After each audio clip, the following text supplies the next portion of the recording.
Hey, this is DJ Cyndee and the Celebrity Corner. Last week I was in Las Vegas and I had the distinct honor and pleasure of meeting an American legend, an icon, someone who holds more records for baseball than anyone I think we've ever known. His 4,256 hits as more, even now, no one has come close. His career hits, games played, most singles, the list goes on and on and on. And I got to ask you, do you have the record for holding the most records? Probably, Cyndee, and of course, thank you very much. And we saw you out here at Mandalay Bay. And for any of your listeners who want to know where we're at or what kind of items we have, of course, all that's on PeteRose.com. And we're out here this month 19 days, last month 24 days, and 18 days in July. So we spend a lot of time out here and meet a lot of baseball fans and talk a lot about baseball. Well, if you're just tuning in, I'm speaking with Mr. Pete Rose, who is an American icon, who's now a national celebrity, and he has definitely earned that. The nickname, if you're thinking back, the nickname Charlie Hustle, also part of the Big Red Machine, which are the Cincinnati Reds. I did have the honor of meeting Mr. Rose and Mandalay Bay in Vegas, and he will be in Vegas in July, and he will be in Vegas in August. If you go to www.peterose.com, you can look on the calendar, and you can catch up with him and have pictures and autographs and things of that nature. I wanted to ask you from my own perspective, I have a child who broke the New York State record for stolen bases in varsity, and I lived with him and I watched his process. He was only 17 years old, and he came out of a smaller school and divorced parents, and he just killed it.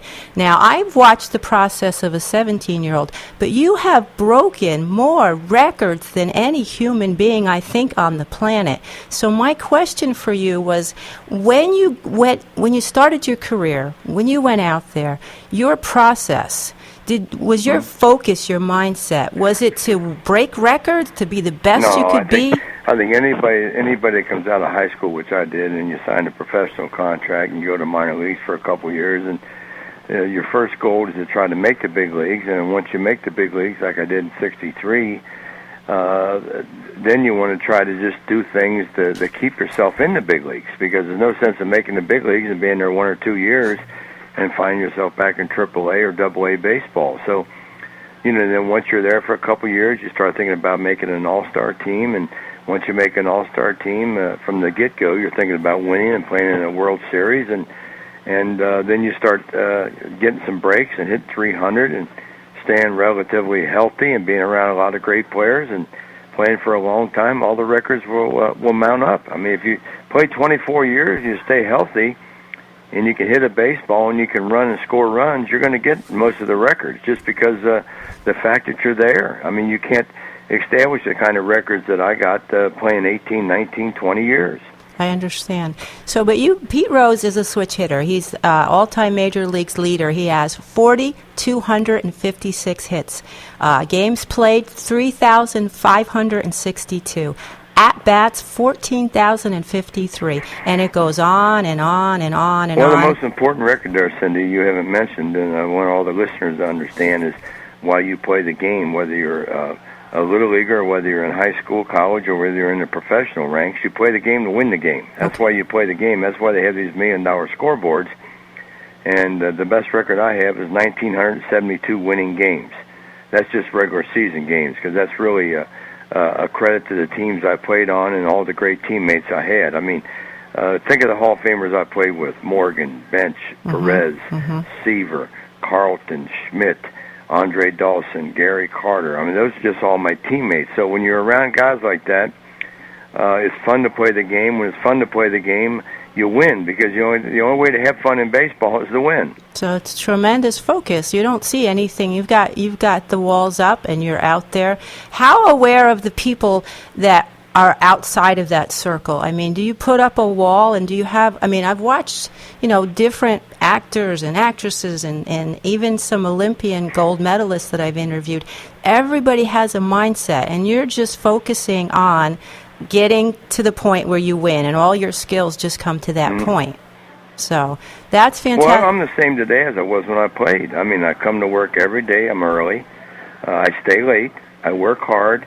I talk to the people. I give them their money's worth. You don't just sign an autograph for people. You try to make an experience. Yeah. And, you have to work hard. You have to play hard. And, I'm not winning games now, but I'm winning fans. And the guy I work for is doing real well because I bust my chops. I mean, it's just, you're either aggressive or you're not aggressive. And I'm a very aggressive guy. I was when I played, and I'm very aggressive when I sign autographs because I'm not going to sit here and not put everything into it because it's a waste of my time if I do that. I totally understand, and I really appreciate the insight. I mean, there aren't that many people that get the opportunity to converse or talk to or just get the wisdom from someone that did accomplish. I mean, you're in your own shoes, and you've worked your tail off, but you've still accomplished what really, maybe for a lot of people, is still out of reach. So when they talk to you... Well, I don't think anything's out of reach, and no? if you want to know the truth. If you develop the right habits... because everybody listening to you and I talk right now has expertise. Someone may be an excellent lawyer. Someone may be an excellent doctor. Someone may be an excellent professor. Someone may be an excellent basketball player. But if you try to pursue your goals and set your goals high, sometimes you'll fail. That's fine. But as long as you give it a good effort, and there's nothing you can do if you can't achieve your goals, but always set high goals.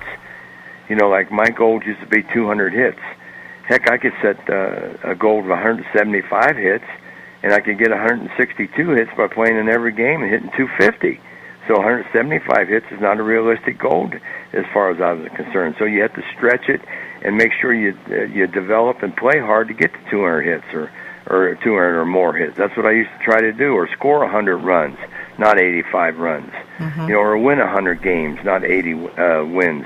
And those are the things you always set high goals because it makes you really stretch yourself out. So it's all about peak performance and excellence, being the best that you can possibly be, no matter what that is. If you're just tuning in, I'm talking with Mr. Pete Rose, an American legend, baseball icon, who holds the record for more baseball records than anyone we've ever spoken with or anyone, I think, on the planet. No one has come close so far to beating his hits of 4,256 and his 19,000, and I don't have that in front of me, exactly games played. I also wanted to mention that if you're in Vegas for the next July and August, you can get the opportunity to meet Mr. Rose in person at Mandalay Bay, and you can go to www.peterose.com, and you can look at the calendar and you can look at the schedule and you can see where he's going to be and what he'll be doing next. I wanted to bring up something else. When you talk about excellence, your daughter is also an actress. And I picked up a little bit of that, and she was also on some of the soap operas and Melrose plays. She was. That's why we moved from Florida to California when she was 5. She's 21 now, and she's kind of got away from acting and is concentrating on her singing career. So, and I had another son that was a basketball player at junior college, and I have another son who's managing Bristol, Virginia for the White Sox in the rookie league in the professional ranks, and I have another daughter that's a pharmaceutical rep up in Seattle, Washington. So, wow! So I've had some pretty successful kids. So you've taught them the work ethic. I mean, it's the apple doesn't fall far from the tree. Right. And I really wanted to go over the book that you wrote. That's still available, but I came across you wrote more than one book. You wrote Pete Rose, My Story. And I wanted to ask you, there's a couple other books out there about you that weren't written by you. And I wondered how you, if any of them were, books that you weren't comfortable with, or any of them were books that you authorized. Anytime you have unauthorized biography or movie or whatever it is, you're not going to like it because most of those people, they just want to hit on the gambling and things like that. And the recent book I come out with, My Prison Behind Bars, was kind of a life story, and it's a lot of things that really happen, and a lot of good things and a lot of bad things, and the bad things you're sorry for. But when you have an unauthorized book, I usually don't like them because they tell half-truths. Yeah, okay. They really don't, they're trying to sell books. They're trying to use your name to sell books. I'm not really on the side of people like that. Yeah, so we'll ignore any of the books out there that aren't written by Mr. Rose. And I also noticed you like Philadelphia. Do you like hanging out in Philadelphia? Yeah. I wanted to just, I don't know if you've ever been to Kavanaugh's, the River Deck. There's 3 huge, beautiful restaurants out there that my family owns. And if you're ever in there, you're just welcome to stop in and say hello. I played for Philly for 5 years, and I'm a Philly fan, and I had an appearance the other day in Atlantic City, a golf outing, and I went to the game in Philly last Wednesday, and I went to playoff games last year against the Giants. You know, I went to 13 Cincinnati Red games last year, and I've already went to 4 Cincinnati Red games this year. I can honestly tell you that's the only place I go is Philadelphia or Cincinnati. Well, then I played for Montreal, but they don't have a team anymore. So, you know, I don't go to Boston to go see the Red Sox, or I don't go to Baltimore to see the Orioles. I go see the teams I played for because I have a lot of friends working in them organizations. Well, if you're in Philadelphia and you step into Kavanaugh's, just consider yourself a guest of the family, and they would love to meet with you. Kavanaugh's, the River Deck, is overlooking right by the Ben Franklin Bridge. In town, Kavanaugh's, the Rittenhouse, my cousin Gary, it's 25,000 square feet. It's awesome. And then down by the university across from Drexel is another main Kavanaugh. So you just consider yourself a guest there. If you're just tuning in, I'm talking with Mr. Pete Rose, who is the American baseball legend. He's an icon. And I was pointing out the fact that if you wanted to, I mean, I just got back from Vegas, and it's a great place to go. If you're in Vegas, please go to the Mandalay Bay.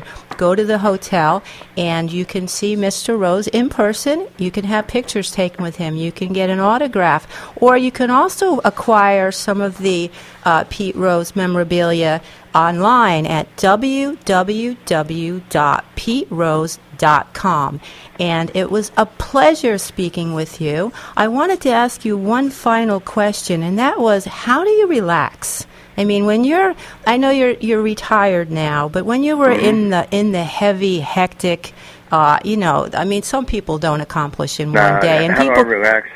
Hey, I'm a sports fan. I watch football, I watch basketball, I watch hockey, I watch soccer now, I watch baseball on a daily basis. That's a good thing about living in the Pacific daylight time, because you're 3 hours behind, and you get the 4 o'clock games back east, the 5 o'clock games in the Midwest, and of course the 7 o'clock games on the West Coast. So, you know, I'm usually right now, because there's nothing else going on except soccer, watching 2, maybe 3 games of baseball a day. And then when football season comes, I watch the college, I watch the pros, and of course we just got through a great NBA championship with the Mavericks winning, and that was exciting for me to watch. And I'm just a sports fan. That's the way I relax. And I occasionally the Triple Crown Series just got through with the Belmont and, of course, the Preakness and the Kentucky Derby, and now the Breeders' Cup's coming up. So that's how I relax, just watching sports, because I have a lot of friends playing in the sports, and I turn them guys on and root for them. Well, this is DJ Cyndee with the Celebrity Corner, and I'm speaking with Mr. Pete Rose once again. And he has a website, www.peterose.com. You can go there. You can check out the calendar schedule. He is in Vegas in July, and he is also in Vegas in August, and that's where I had the opportunity to bump into him. Once again, www.peterose.com, and go on out and check him out and keep in touch with where he'll be next. He just might be in your town. I want to thank you so much for the honor and the privilege of talking with you and giving you the opportunity to put your voice out there and put your name out there in the New York, New Jersey region. And once again, this is DJ Cyndee with the Celebrity Corner, and I was talking with Mr. Pete Rose. Thank you, Pete. God bless you. Thank you, and have a great day. Thank and all you. Your listeners, come on out and see us. Talk some baseball. Phillies are good. Thank you. Good night.